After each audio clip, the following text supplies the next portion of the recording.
This is still Midday Live on TV3, extended coverage of the special voting exercise, which is currently ongoing across the country. A number of issues have come up, and we want to find out from a senior political science lecturer what he makes of it, and going forward, how can we resolve this before the 7th of December, where a few millions more are expected to turn up to vote. Professor Ransford Jampo has joined us on the line. He is a political science lecturer at the University of Ghana and then also a fellow at the IEA. Good afternoon, sir. Thank you very much for joining us.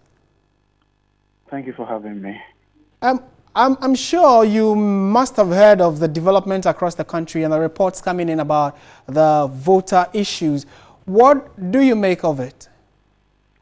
Well, I've been quite busy, but then I've been monitoring from afar. I'm told that some people went to the polling centers and they couldn't find their names there and all that. And I was a bit disappointed. I'm thinking that the EC as an institution, I'm not referring to Mrs. Charlotte or say, but the EC as a commission itself has managed election for well over 20 years. And so I am expecting them to bring their rich experiences to bear, on the conduct of elections, and in particular this keenly competitive election. I'm also expecting dexterity. I'm expecting competence and a demonstration of mastery, as well as firm grasp over all all matters relating to election administration. And they should be able to foresee events and circumvent or prevent such events from happening. And so I was a bit disappointed that, if I'm sure they could have made an arrangement for those whose names were submitted to them to have gone to cross-check and verify, to prevent a situation where people will go and then they wouldn't see their names and then they wouldn't be satisfied.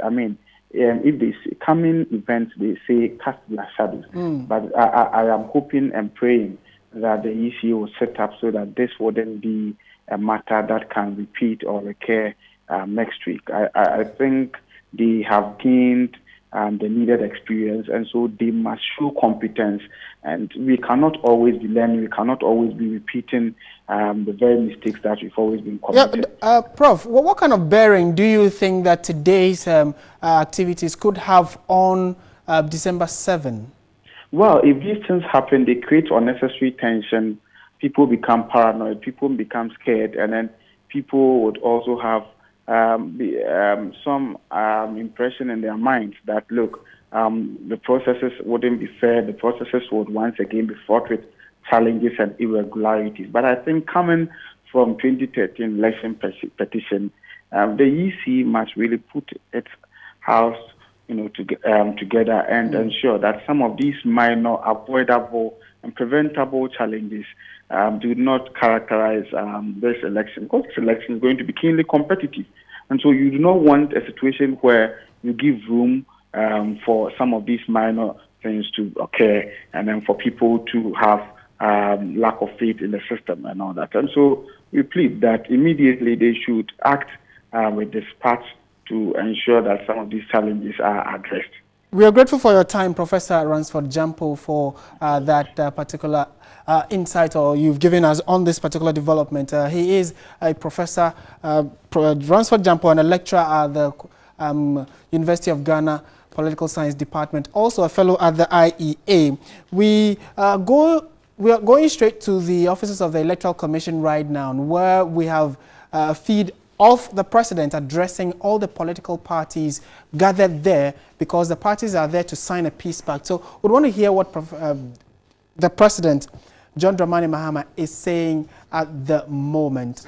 And that's the president in your shot. Let's listen to him. We've made significant progress in consolidating good governance and progress and respect for human rights and the dignity of our people. The Almighty God has also been gracious to us and continues to bless our nation with his bountiful favor. Ghana has gained recognition for this. We're variously called the beacon or unfortunately, we seem to have lost the feed of the president, that's John Dramani Mahama, addressing the political party representatives who are currently at the premises of the Electoral Commission. They are all there to sign a peace pact to ensure that they all conduct themselves and their supporters conduct themselves the right way throughout the election process. So the president is back. Let's listen to him. We have together as a people chalked many successes: a growing economy, tremendous success in attaining the Millennium Development Goals, dramatically improving our human development indicators, improving infrastructure.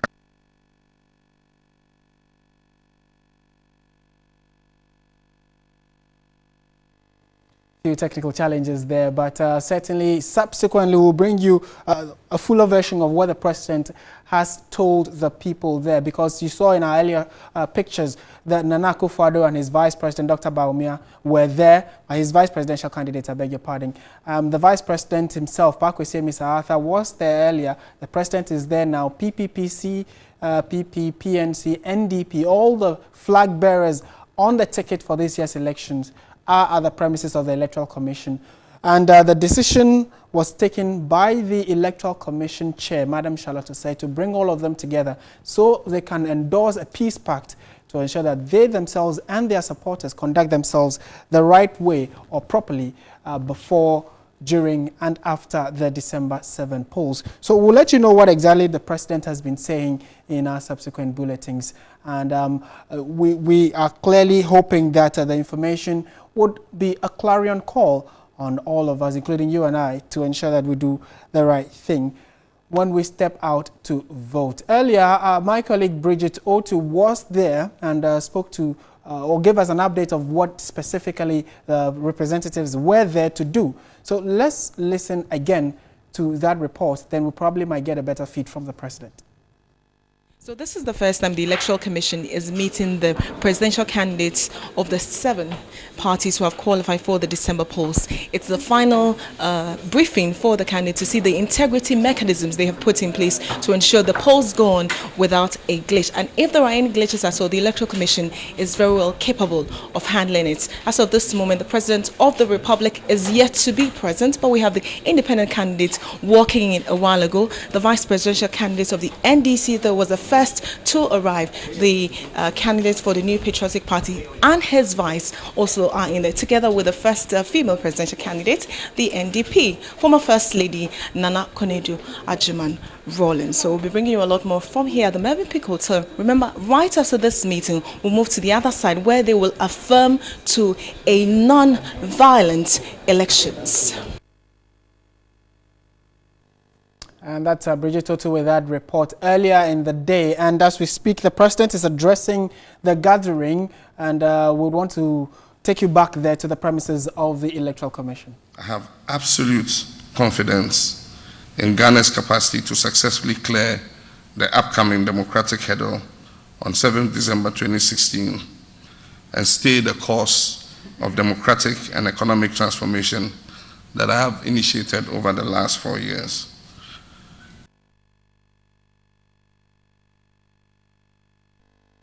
Oh, technology decides to play a funny game with us. But TV3 would certainly bring you coverage of what the president has been saying. He's joined us again. What's happening? We'll try to resolve it and let you know. But the president has just finished addressing the gathering. And as you can see, a very well-packed house. And all the presidential candidates are seated on the high table. I can see Nana Akufo-Addo, I can see Nana Akufo-Addo and all the other persons. That's the representative of the PPP, the vice presidential candidate, Bridget Jogbanuku, who is running alongside Dr. Pakwese Indom on the ticket of the PPP. They call it the Red Sun. Okay, so, well, we will certainly in our subsequent bulletins bring you exactly what it is that they have been saying at that particular program. But trust us, your election command center, we have our eyes and ears everywhere across the country, and we'll bring you comprehensive coverage of today's exercise and December 7. But let's just listen briefly to what Madam Bridget Jogbanuku is saying. We in the PPP are playing catch-up with our campaign, as it was that we were off the ballot, not quite on the ballot, and then on again, and for a period of time, not quite sure. But we are back and we are frantically trying to finish our campaign. That would explain his absence here. But I stand in for him as his running mate, as it would be after December 7th. We would like to express our gratitude to the National Peace Council for this very important gesture and event. The Progressive People's Party is a peace-loving and peaceful party, as one can tell from our general rhetoric. As our motto goes, prosperity in peace. We are fully aware that we cannot have a developed country without peace. There must be a divine reason why we fall strategically in the middle of the ballot paper for the presidential elections. And if I must add, not only do we fall right in the middle of the ballot paper, we're actually placed right between the NDC and the NPP. Acting as mediators and peacemakers. But in all seriousness though, we in the PPP do not take this the likelihood of disruptions and violence lightly. We believe our supporters also want the best for this country and would ensure that they engage in violence-free elections.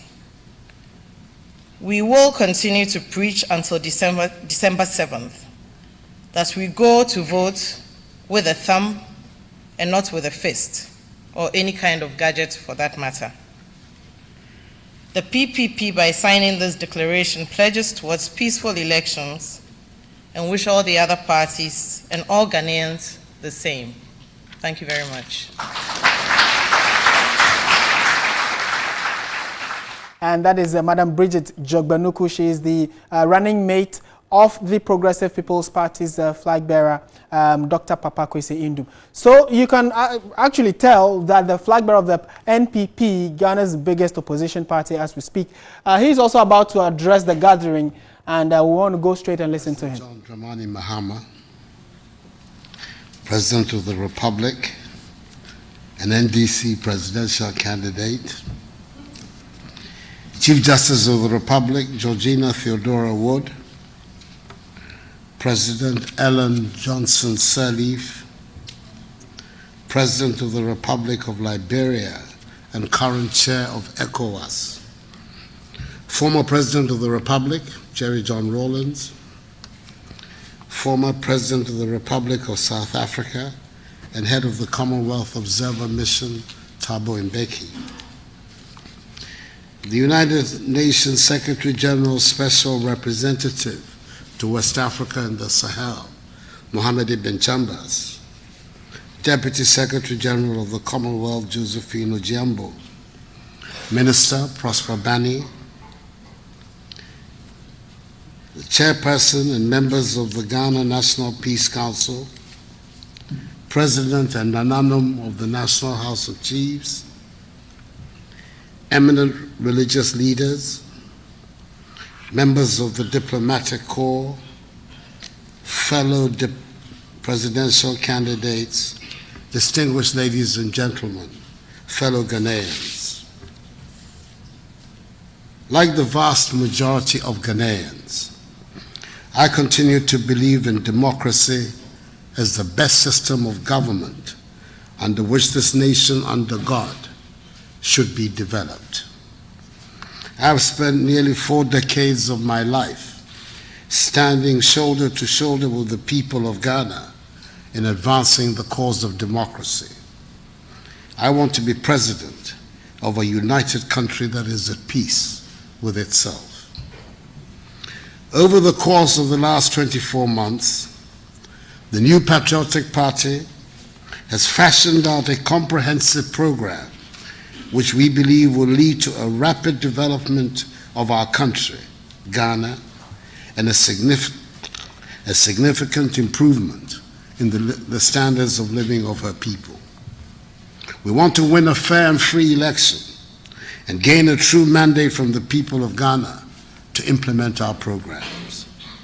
We will need the support and energies of all citizens to govern, if God willing, were given the mandate on the 7th of December. The strength of any democracy is very much determined by the credibility of its electoral system. It is in our collective interest that we ensure that the rules and regulations for the conduct of elections are fair and transparent, and that we all develop respect for them. Every sector must play its part in delivering a free and fair election. The political parties, the Electoral Commission, the government, the security agencies, and the citizenry as a whole. There should be no lingering questions about the legitimacy of an election, and the winning candidate at the end of the process should receive the unalloyed support of all. That is how we can strengthen our democracy and the peace and stability of our nation. I can speak for the MPP and state without any equivocation that we will not do anything to endanger the peace of the nation in any way during these elections. It is in our interest that the elections come off peacefully and the outcome is credible. On my part, I've demonstrated my commitment to maintaining the peace of our country on several occasions. In 2008, I accepted the results of a closely fought election, which was won by the slimmest of margins, some 40,000 votes in 10 million votes cast, without asking for a recount. Again, in the disputed elections of 2012, I protested the outcome in the highest court of the land, and after proceedings that lasted 8 months, Ghana came out with her democratic credentials enhanced. We proved to the world that we were willing and able to submerge our individual and partisan preferences for the common good. We demonstrated clearly that it was not the ambitions of Akufo-Addo, nor the fortunes of the MPP that we sought to promote. The stability and progress of Ghana and the enhancement of her democracy were the paramount considerations that guided our every action in those difficult days. I believe the reason the atmosphere still seems clouded with anxiety and there are increasingly loud calls for peace is because the government has not tried to build any confidence measures to assure the citizens that the security agencies have a free hand to do their work in an impartial manner. The rapid apprehension and prosecution of members of the ruling party who have been responsible for the recent violence against members of the MPP in the Asiedu-Dartey South, a constituency represented in Parliament by a cabinet minister, will be one such measure. Likewise, in Ododo-Diodio and Asiedu-Dartey South, where violence is being perpetrated on a daily basis against citizens and members of the MPP by operatives of the ruling party. Many people do not feel that the security agencies are currently party colorblind in performing their duties. This fuels rumors and generates anxiety. The government has a responsibility to move beyond the rhetoric of calling for peace and demonstrate a commitment to ensuring the state institutions discharge their duties professionally and with integrity. We, on our part, have no hesitation in signing up to a commitment to peace. I pledge, on behalf of the NPP and on my own behalf, that we shall accept the verdict of the people in the context of a free, fair, and transparent process. And we pray that Ghana retains its position as the shining example in Africa of a peaceful, democratic nation. We're grateful for the interest that the international community is showing in our democratic process, and welcome particularly the presence at this ceremony of President Ellen Johnson Sirleaf the President of the Republic of Liberia and current chair of ECOWAS, former President of the Republic of South Africa and head of the Commonwealth Observer Mission, Thabo Mbeki, our compatriot, Mohammed bin Chambers, United Nations Secretary General's Special Representative for West Africa and the Sahel, and Madam Josephine Ojambo, Deputy Commonwealth Secretary General. I use this occasion also to thank the United Nations Secretary General Ban Ki-moon and U.S. Secretary of State John Kerry for the personal interest they have manifested directly to me in these last few days in Ghana's democratic consolidation, peace, and stability. God bless us all. God bless Ghana and Mother Africa. All right, Nanado Dankwa Akufo-Addo, flag bearer of the new Patriotic Party, the NPP, also giving his peace message to the gathering there. That has some local and international observers and also chair of the ECOWAS, Madam Johnson Sirleaf, who is also the president of Liberia. So they're actually going according to how they are placed on the ballot paper. And we had President John Dramani Mahama. Then we had the PPP who had Bridget Jogbanuku talking for them, and then Nana Addo Dankwa Akufo-Addo. The sixth is the PNC, Dr. Mahama Nasigri. He is also about to address the persons, and so we go straight there to hear him. Other distinguished ladies and gentlemen, my presence here indicates my acceptance for peace. Because as you know, I was wrongfully disqualified and have not had the same length of time that my other competitors have had. But in accepting and coming to sign this peace accord, I've demonstrated what I have stood for in Ghana for a long time, the building of a strong democracy. Some of you may remember that in the year 1996, I was a candidate and was the one who conceded to then candidate Jerry Rawlings in spite of the stolen verdict. Again, in 2000, I was a candidate and was first to actually concede and endorse J. Kufuor for the second round. These acts were intended to keep our nation in peace. And so what I have done in the past and what I'm doing now and what I will do in the future indicates my desire to see Ghana a peaceful nation.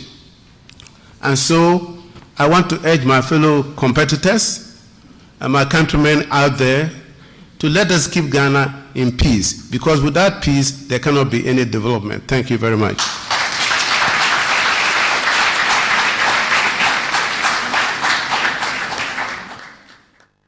Sigri Mahama, the flag bearer of the PNC, People's National Convention. And on the seventh position on the ballot paper, we have the independent candidate, Jacob Osei-Yeboah. Let's listen to what he also has to say with regard to the Peace Pact. The President of Liberia, Your Excellencies, the former Presidents of Ghana and South Africa, Nananom, our distinguished religious leaders, and our distinguished diplomatic corps. Is there not a cause, once again, for us to gather here with this same sense of apprehension? There is a cause, and that is why we need, as a people, to continually reflect on this democratic structure. Democracy does not mean governing with lawless political parties. For you can govern a nation democratically without political parties. Because the tenets of democracy is first and foremost about the respect of the fundamental human rights and the respect of rule of law. And I have defined democracy as war of ideas fought with the weapons of rule of law. But that is not what we are witnessing in our country at this point in time. Let me, before I make my submission, that we just had a meeting with the Electoral Commission. And indeed, at this point in time, we know that our security agencies are not happy with what is going on. And we have all admitted over there that there is a genuine problem. It's not an issue of Electoral Commission manipulating the system. Indeed, we must all recognize that we've been deviled, or the Electoral Commission at this point in time is handling a technology, the high-end technology, that they themselves need their time in order to understand that technology and to deploy that. Again, we all know that the Electoral Commission cannot have permanent workers in such a high proportion. And for that matter, the same people that are being employed as presiding officers are truly the same people with these two political parties. There is a Goliath that all of us as a nation we are facing. And that Goliath is the political parties, the sense of impunity that we've seen, the lawlessness we've seen, how our religious leaders and our traditional leaders are bastardized on our airwaves. And we all keep quiet. Now the guns are there. The UK and the US with consensus intelligence have warned us. We are witnesses of this. We cannot window dress the reality over there. When the vigilante groups were dismantled, now all of us are seeing and witnessing the mutation in the form of keep fit. And whilst our religious leaders are advising us to pray and fast, those with the guns are eating a mutuo and beer. Our justice system is not also helping us. But there's one thing that helps us in democracy, and that is the universal adult suffrage of one man, one vote. And we can only do that with the thumb. It's my prayer that the extent with which we've allowed partisan politics to polarize us up to the extent that we want to destroy ourselves. For the 7 of us, I would rather wish that the 7 of us should be killed and the nation should have peace, rather than the nation should be destroyed.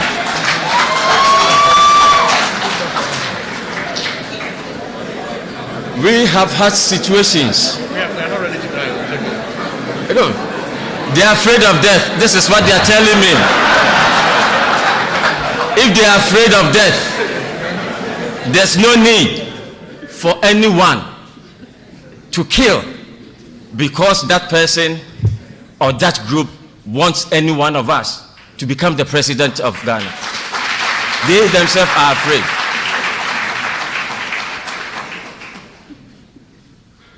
Please, we want peace. We really want peace. I would want to govern a nation that is at peace with itself. And I cannot govern a nation that is polarized. And that is why the independent presidential system is actually the solution to this apprehension that we have. We are talking about all-inclusive governance. Our ethnicity, that sometimes the political parties capitalize on, is a latent polarization. And when you bring the partisanship, it's just like a petrol. And the more they come closer, the more they explode. When we were experiencing military rule, that was when we said that Kenya was the star of Africa and the beacon of democracy. But now what is happening in Kenya? That time, Ivory Coast was also the beacon of democracy in Africa. And what has happened to Ivory Coast? People were prepared to kill themselves. The Ivorians, because of Alhassa, Ouattara, and Gbagbo, they've destroyed themselves, but both of them are alive. Innocent lives were lost. The Beninese learned from the Ivorian crisis. And when they found themselves in such a situation like this, they voted these political parties away, and they have found peace. I would want to end by saying that they say that the wise always comes from the east. Let Ghana and Africa look onto what has happened in Benin and vote for an independent presidential candidate. And in 2020, we will not come here and then gather here again in this same state of apprehension. Thank you, and may God bless all of us.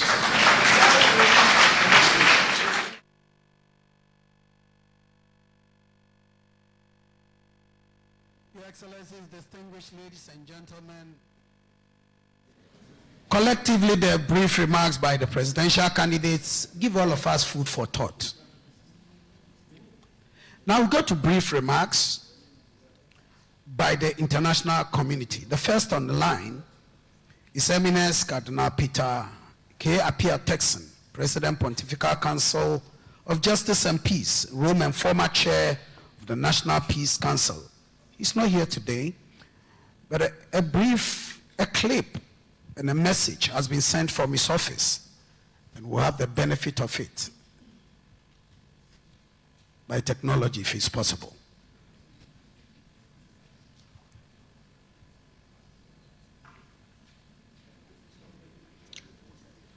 That will be followed immediately by Madam Josephine Ojambo, Deputy Commonwealth Secretary General's brief remarks. Madam, you may please come forward. Oh, okay, the clip is on. Please.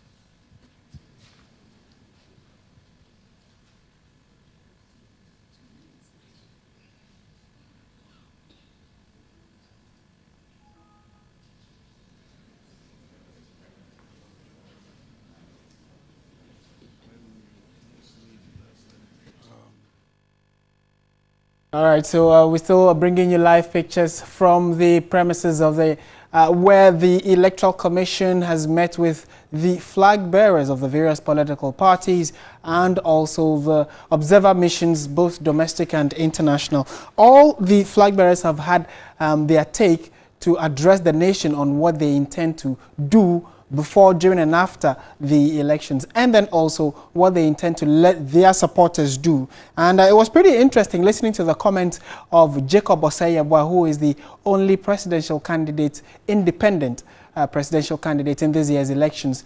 And he was saying that he wished that all the flag bearers rather be killed for the nation to be at peace, rather than innocent people to die whilst the presidential candidates are alive. And he received quite a number of people applauding him for that commentary.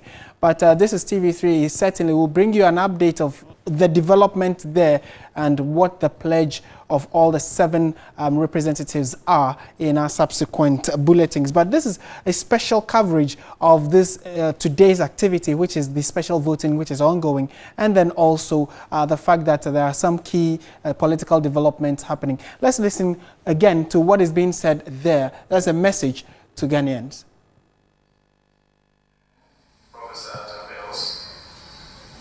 He assured me of his prayers, asked me to pray also for the country, and he went on to say that he hoped that my new role will bring blessings and honor to the country.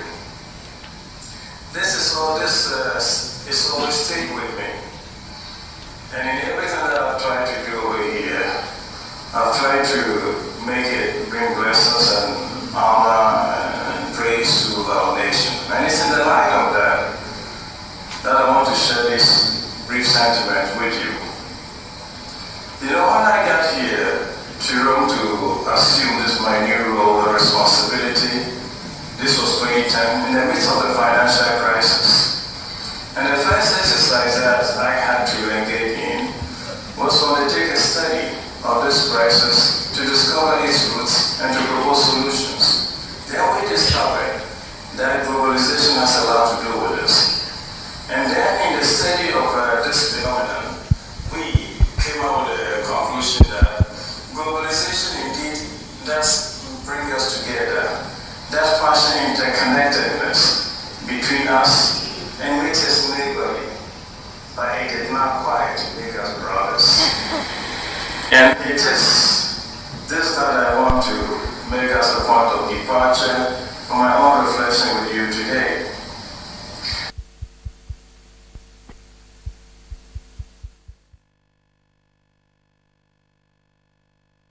All right, so clearly we seem to be having an audio challenge. In fact, it is right from the venue where they seem to be having an audio challenge. But you've been listening to Cardinal Peter Appiah-Turkson. He is at the Vatican in Italy and certainly a representative there, and was giving us a message of peace.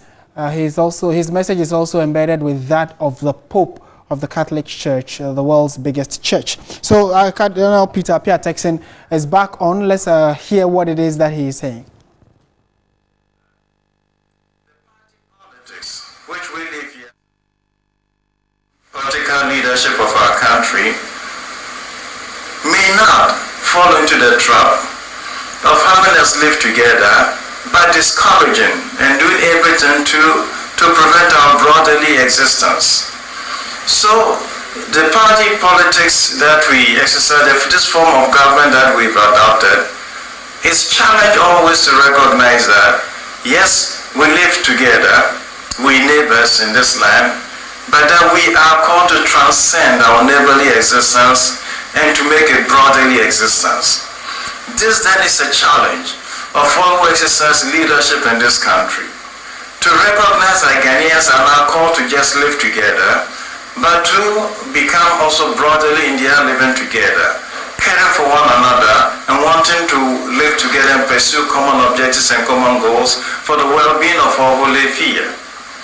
In this regard, the political campaign that's going on, the party politics in which we've decided to exercise political leadership within, must always be subjected to this basic principle and criteria. Does party politics enhance our brotherly existence, or does it make us more separated, and does it rather emphasize division, tensions, and all of that within this country? The exercises are practically at an end, and in a couple of days we'll be going to the polls to choose new political leadership for this country. But even before we do that, and when the moment comes for us to go to the polls, and then even need to recognize this basic thing, this basic principle of our living together in this national state. The national confines means that we just need to live together. But we should feel in this also an invitation to transcend and to transform living together into brotherly existence, caring for one another and the common good of all. Therefore, when our exercise of party politics, campaigning, election procedures and all do not enhance our brotherly living, but rather enhances and stresses our separation, separatedness with acrimony and all of that, then we are indeed betraying the basic vocation that we have as citizens of this land. On account of that, I wish to exhort and encourage you, political leaders, and all who exercise political roles in this land, to recognize that we are invited to transcend and to transform our neighborly existence into brotherly existence. We invited, by reason of our having been created and put here for coexistence and all, to recognize that we as Ghanaians may not simply exercise our lives, limiting it to just coexistence and brotherly, neighborly lives, but to recognize that we invited to also brotherly existence, one living for the other, living for common good, and wanting to facilitate and encourage this for all. So, my dear friends, as we bring our political campaign and etc. to a close, probably we can do this. We can, do this hindsight consideration of everything that we've done, and recognize that the real vocation that God entrusts to all of us is to transcend our being together, our neighborliness and contiguity, into something which is higher, which is divine, and that is brotherly existence. So where our conduct in this political exercise has not encouraged the brotherly existence of Ghanaians, it is time to see how we can repair that and make the few days we have before going to the polls, at the polls, and even after the polls become way of repairing everything that we've done to enhance and to encourage brotherly existence, working together for the common good and the well-being of all of us. So, my dear friends, this is a small message I wanted to bring to you as we gather for this exercise in preparation for going to the polls in the next few days. And with this also, with our prayers that the Lord enables us to transcend our living together, our neighborliness, into a brotherly existence. That's Cardinal Peter Appiah Texan. He is at the Vatican. His Eminence also giving a peace message and encouraging all the political parties to ensure that they play the right role and encourage their supporters before, during, and after the elections, so we can all be at peace with each other especially after the elections. So this is still Midday Live, our extended coverage of this year's elections, and today is the special voting. And if you are part of that, we would also want you to let us know what the system or the process has been for you. Do send us a message on our various social media platforms. We'll read it to the rest of the world. And I'm sure that we would want to get some more information from that program, which is currently ongoing at the Mervyn Peak Ambassador Hotel here in Accra. And it is that Madam Josephine Ojam is also about to speak or address the gathering. I would want to take you back there to hear what she has to say. Former President Jerry John Rawlings, His Excellency former President Thabo Mbeki, Honorable Chair of the Commonwealth Observer Group, the Honorable Chief Justice, Her Ladyship, Mrs. Georgina Theodora Wood, Chairman of the National Peace Council, the Most Reverend Professor Emmanuel Asante, President of the National House of Chiefs, Chairman of the Christian Council of Ghana, Reverend Dr. Adu, President of the Pontifical Council for Justice and Peace, Cardinal Peter Appiah Texan, my colleague, UN Special Representative to West Africa and the Sahel, Dr. Mohamed Ibn Chambas, members of the Diplomatic Corps, presidential candidates, and eminent leaders of all political parties, the chair of the Election Management Body, members of civil society groups, distinguished ladies and gentlemen, all protocols observed. Let me begin by extending warm greetings from the Commonwealth Secretary General, the Right Honourable Patricia Scotland QC. She asked me to convey her heartfelt wishes for a most successful national dialogue. It's a great honor for me to address this distinguished gathering of national leaders. I applaud the organizers of this locally driven initiative aimed at ensuring that Ghana lives up to its reputation of conducting peaceful and credible elections since the return to multi-party democracy in 1992. The sub-region Africa, the Commonwealth, and the world will again look up to Ghana on the 7th of December and the days and weeks following that. The Commonwealth remains confident that this country will continue to uphold our shared democratic values embedded in Ghana's own constitution, its laws, and its regional and international commitments. When I look around this room, I see the regions and Ghana's strongest democratic leaders, opinion and faith leadership, traditional leaders, women and young leaders, all represented at the highest levels. I understand that this is the second time such an imminent gathering of leaders has convened for such a noble purpose ahead of elections, and this is inspiring. This is what we would call Commonwealth best practice. The leaders of a country casting aside any differences and uniting to ensure peaceful and credible elections. This is leading by example. But the race, of course, has just begun. Over the next few days and hours, the contest will heat up. Supporters will be excited. Tensions may spiral upwards. This is when the peace pledges Your Excellencies agreed on today will be put to test. Again, your presence here, distinguished national leaders, assures the Commonwealth, the region, the international community, and the world of your commitment to upholding the commitments that will arise from this summit on election day and beyond. Ghanaians have made their mark as tolerant and peaceful people.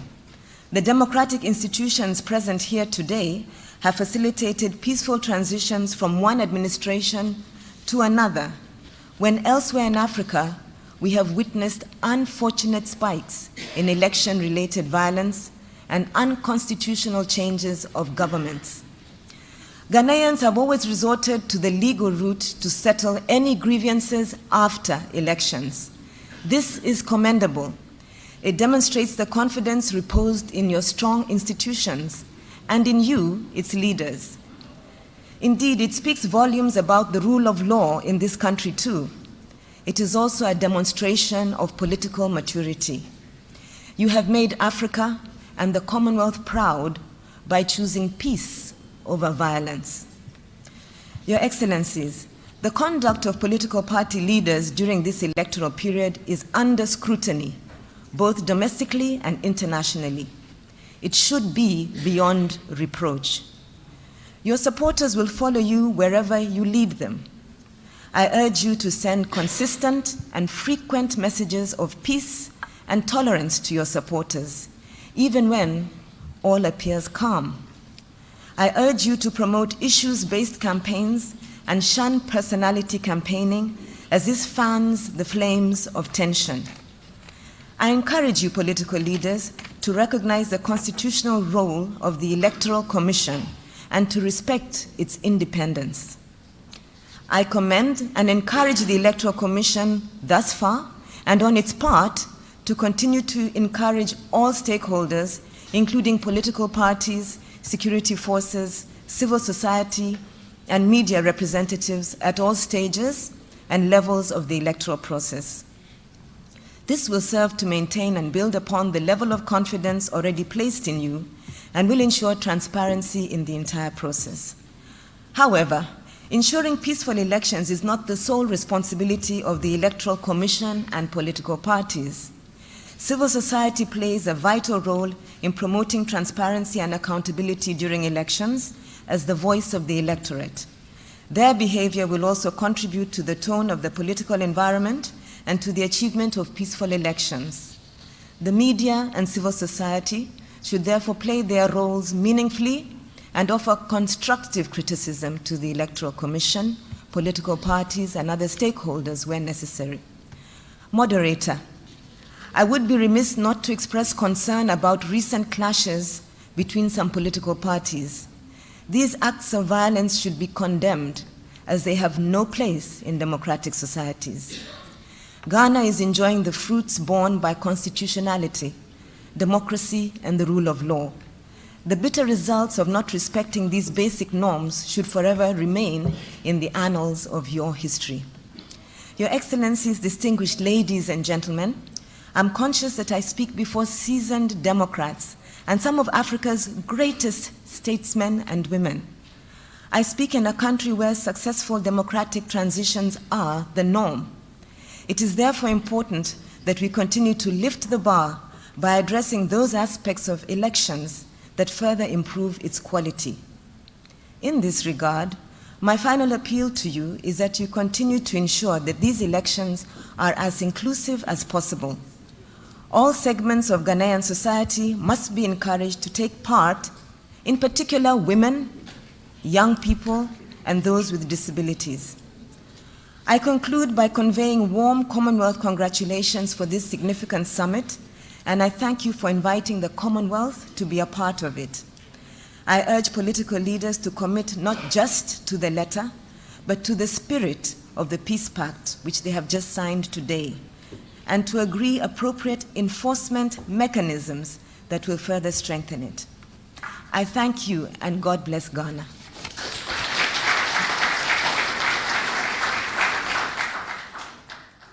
All right, so she is the representative of the Commonwealth there.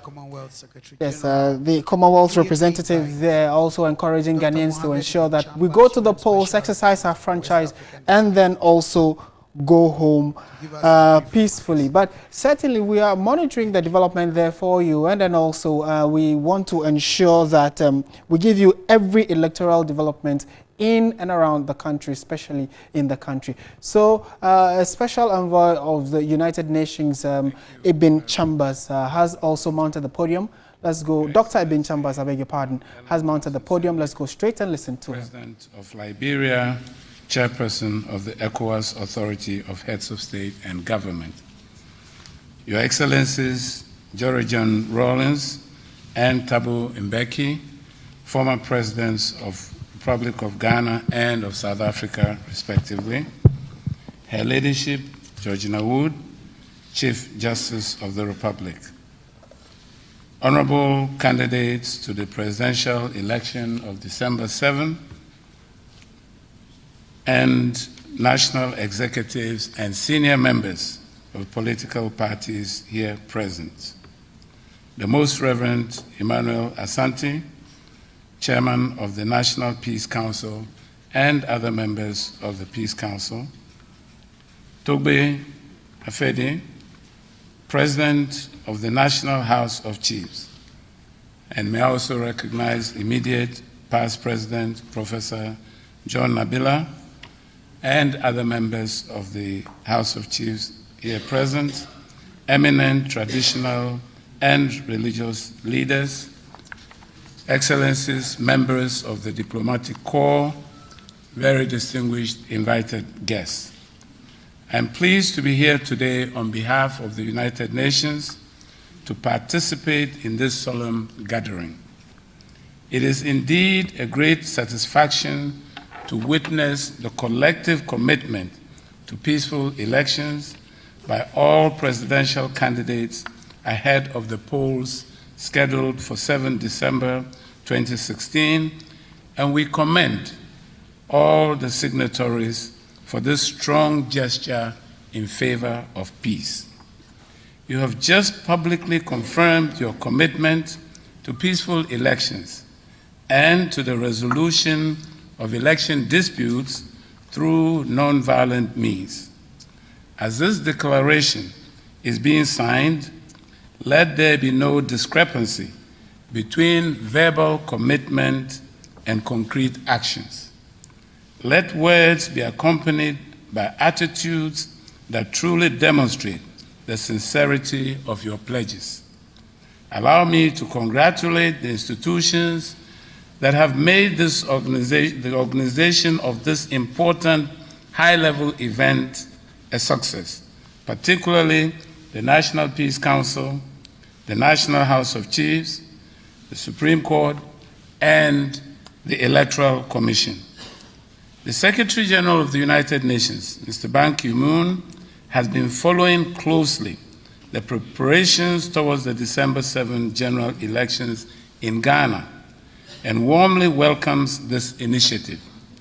Only yesterday, he underlined the importance of promoting an environment conducive to peaceful and credible elections in telephone conversations with Mr. President and with the Honorable Nana Akufo-Addo.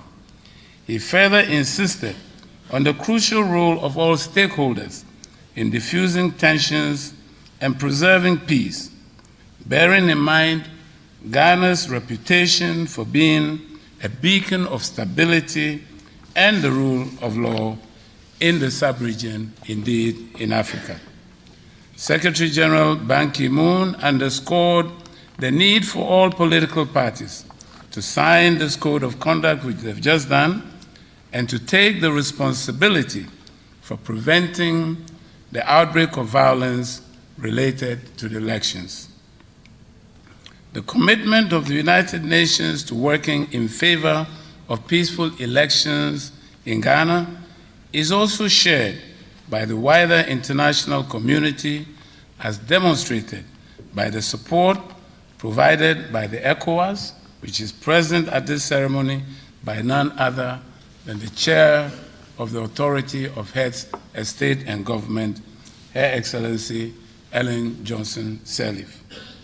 By the AU, which has fielded missions here, pre-elections missions, led by the Commissioner for Peace and Political Affairs, by the EU, by the Commonwealth, and several bilateral partners of Ghana. We're now in the last lap of the electoral process. The UN urges all stakeholders to renew their trust and confidence in the institutions charged with the management of this process, especially the Electoral Commission, the judiciary, and security agencies.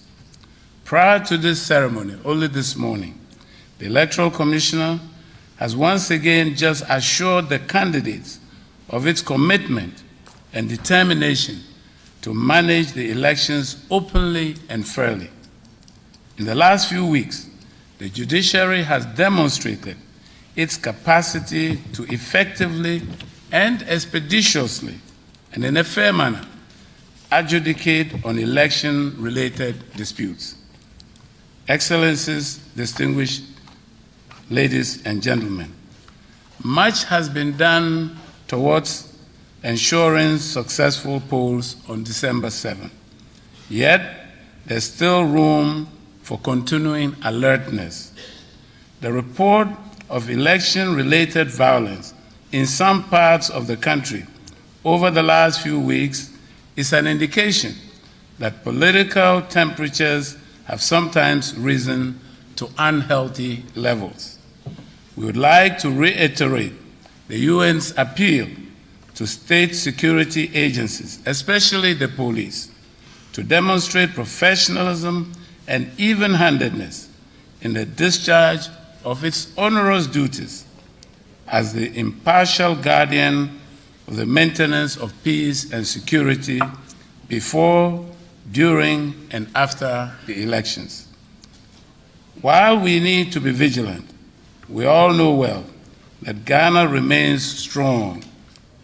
She's widely respected and indeed envied for her strong national institutions and vibrant civil society, which is present here in many numbers, and for the rigorous abidance by rule of law that has largely contributed to maintaining stability over the years.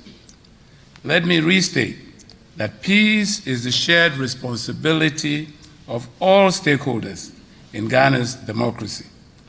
Each should play its respective role and pursue this common interest with sincerity and goodwill, with a view to strengthening Ghana's democratic credentials, not only in the forthcoming elections, but for the benefit of coming generations. Let me just draw attention to two editorial opinions, op-eds, which have appeared in the Daily Graphic by His Excellency President Rawlings and our own Kofi Annan, former Secretary General. I think it's a must read and will be a very good addendum to the agreement that we have all signed. They're calling in similar vein for peaceful elections come December 7. And we appreciate that, Mr. President.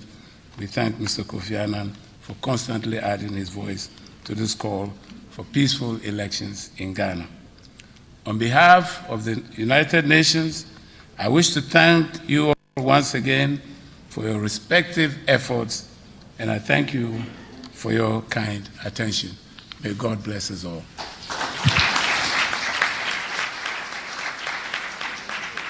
Those were brief remarks by the international community.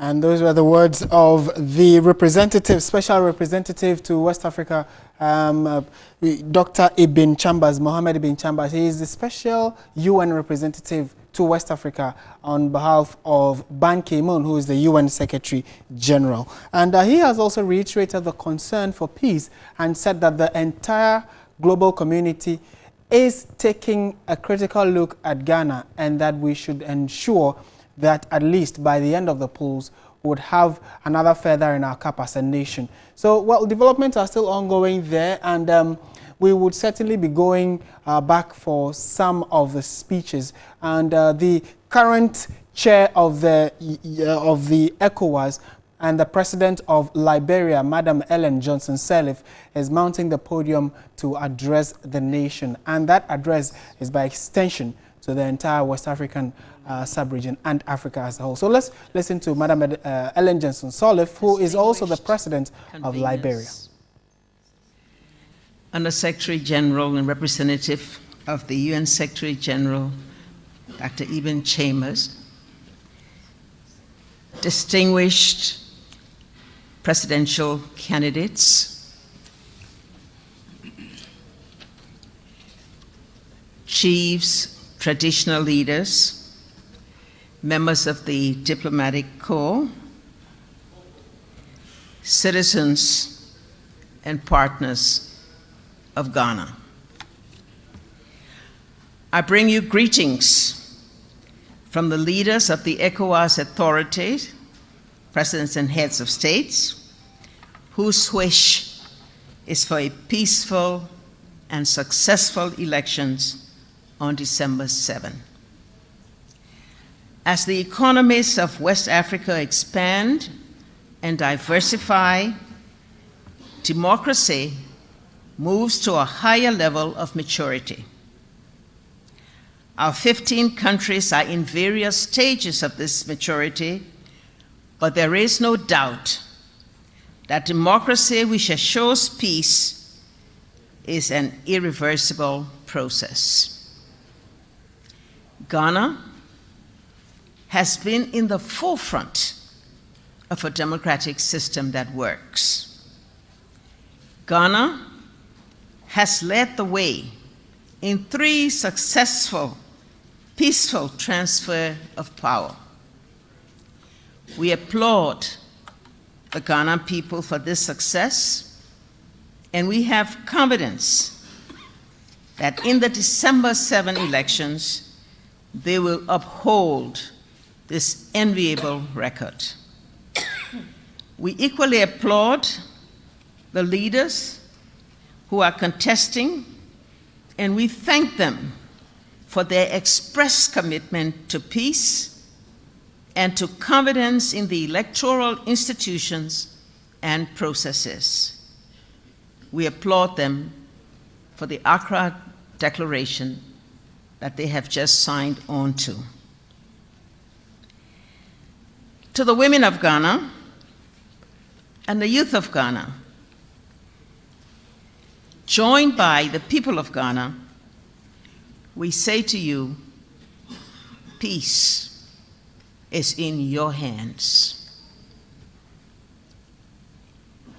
You will need to take charge of the process that ensures that the record of Ghana remains as it is.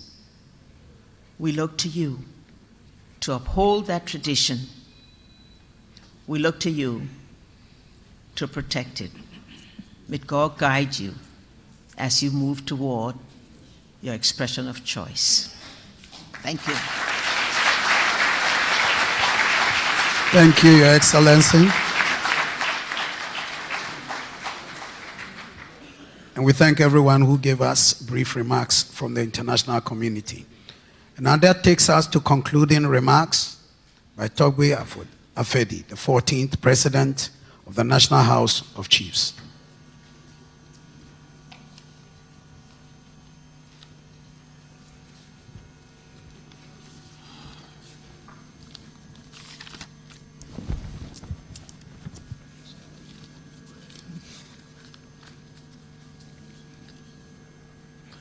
Your Excellencies,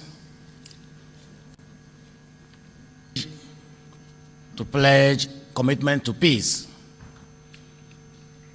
the one distinguishing thing that has made Ghana very unique in our sub-region. I feel very honored and privileged to be here to play a part in this very historic event. I want to thank all whose efforts have made it possible for us to be here. I want to thank in particular the work that has been done by the Peace Council under the leadership of Professor Asante, National House of Chiefs led by my predecessor, the Ulugunaba, Professor Nabila, the Commonwealth Secretariat has played a yeoman's role, and of course, the United Nations. A special mention must be made of the very important role of His Excellency Dr. Chambers. I want to thank all who have come to witness this very important event, in particular our international partners, collaborators, and supporters. Their presence has given a greater prominence to this day than we possibly could have recorded. But of course, the greatest thanks go to our candidates who have all come here to demonstrate love for country, to demonstrate commitment to peace in Ghana. Again, the very distinguishing thing that has made us unique in our sub-region.